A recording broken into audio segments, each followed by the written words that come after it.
नमस्कार, मैं हूं श्रुतिका और अब वक्त हो गया है आज के शब्द बाण का। महाराष्ट्र में नई सरकार के शपथ ग्रहण की तारीख तय हो गई है। समारोह को लेकर जगह भी फाइनल है। मुंबई के आजाद मैदान में 5 दिसंबर को शपथ ग्रहण का भव्य समारोह होगा। बीजेपी नेता सुधीर मुनगंटीवार ने कहा कि महाराष्ट्र में सरप्राइज जैसी कोई बात नहीं है, क्योंकि देवेंद्र फडणवीस ही सबसे बड़े सर्वमान्य नेता हैं जो मुख्यमंत्री होंगे। साधारण रूप से निरीक्षक आने के बाद केंद्रीय स्तर पर इस बारे में जो चर्चा हुई, उस चर्चा के आधार पर विधायकों के बैठक में हमारे विधायक दल का नेता चयन होगा और उसके बाद 5 तारीख को 5 बजे उस दल के नेता का शपथ विधि हो। कोई सरप्राइज नहीं है, ऐसा मुझे लगता है व्यक्तिगत रूप से। सरकार चलाने के लिए एक अच्छा अनुभवी, ज्ञानी, समझदार, समंजस नेता की आवश्यकता होती है, तो वो सारे गुण उनमें हैं देवेंद्र जी में, तो मुझे कोई दूर तक शंका नहीं होती। एकनाथ शिंदे जी नाराज है, इस पे मेरा विश्वास नहीं है। मैंने उनके कुछ सहकारियों से भी बात की, उनसे तो बात नहीं हुई, मगर कोई नाराजी नहीं है। इच्छाओं को प्रकट करना इसको नाराजी नहीं कहते। माननीय अमित भाई पे सबका विश्वास है, उन पे उनका भी विश्वास है, तो अमित भाई जो कहेंगे वो होगा। महाराष्ट्र के नए सीएम के नाम शिंदे की नाराजगी को लेकर अफवाहों का बाजार गर्म है। इस बीच एकनाथ शिंदे के बेटे ने सफाई दी और नाराजगी की खबरों को गलत बताया। इसके बाद शिवसेना के नेता संजय शिरसाट ने कहा कि एकनाथ शिंदे ने ना तो कोई मंत्रालय मांगा और ना ही वो नाराज हैं। देखिए, शिंदे साहब ने प्रेस लेके सब दुनिया के सामने बता दिया, हमारी कोई भी डिमांड नहीं है, या तो हम किसी पद के लिए अड़े नहीं। इतनी बात स्पष्ट करने के बावजूद उनके ऊपर आरोप लगाना ठीक नहीं है। उनकी राय उन्होंने स्पष्ट की। अब वरिष्ठ जो भी नेता निर्णय लेंगे उसको हमारा समर्थन रहेगा, इसलिए हमारे युति में कोई अनबन नहीं है। अब नेताओं ने निर्णय कब लेना है, इसके लिए हम उनको फोर्स नहीं कर सकते। उनका आदेश जो भी आएगा वो हमें एक्सेप्ट रहेगा। शिंदे साहब आज कल ठाणा आए हैं, आज वर्षा पे आएंगे, और ये सब वरिष्ठ नेताओं की, शिंदे साहब है, फडणवीस साहब है, अजित दादा है, इनकी बैठक जरूर होगी, ऐसा मेरा अंदाज है। और बैठक के बाद ये जो कन्फ्यूजन है विभागों के बारे में, मंत्री पदों के बारे में, कितने आ रहे कितने जा रहे, इस सब बारे में उनकी डिस्कशन होगी। और एक दिन के बाद, आज नहीं लेकिन और एक दिन के बाद इसकी अनाउंसमेंट भी की जाएगी।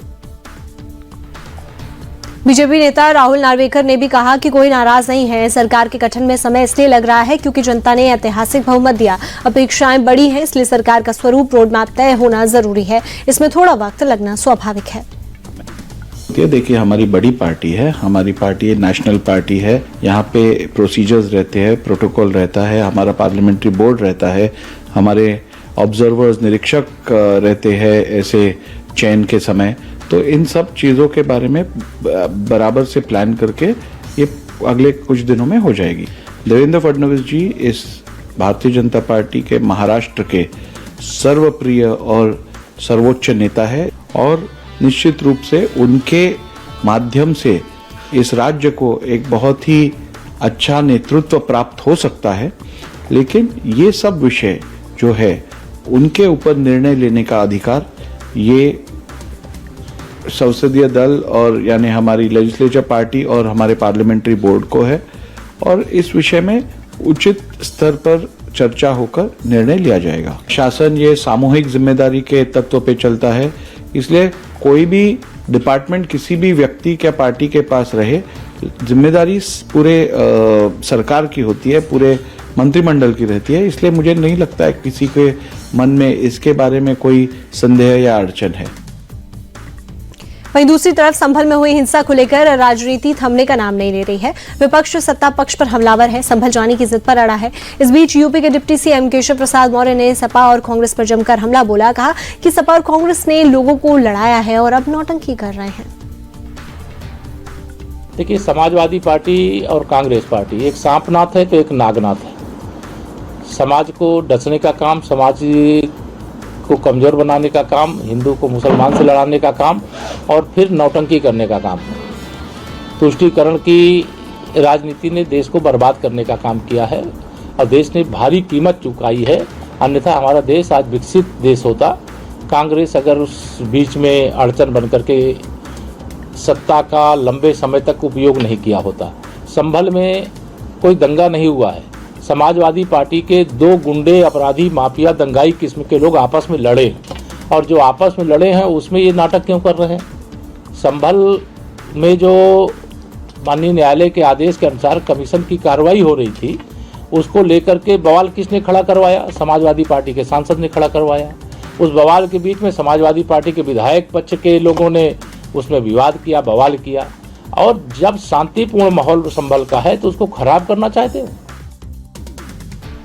अब बात करते हैं बांग्लादेश में हिंदुओं पर हो रहे अत्याचार की। बीजेपी, विश्व हिंदू परिषद और सनातन एकता परिषद ने भारत बांग्लादेश बॉर्डर से लेकर कोलकाता, दिल्ली, मुंबई तक प्रोटेस्ट किया और यूनिस सरकार के खिलाफ नाराजगी जाहिर की। बीजेपी नेता शुभेंदु अधिकारी ने कहा कि बांग्लादेश में हिंदुओं पर अत्याचार बंद होने चाहिए।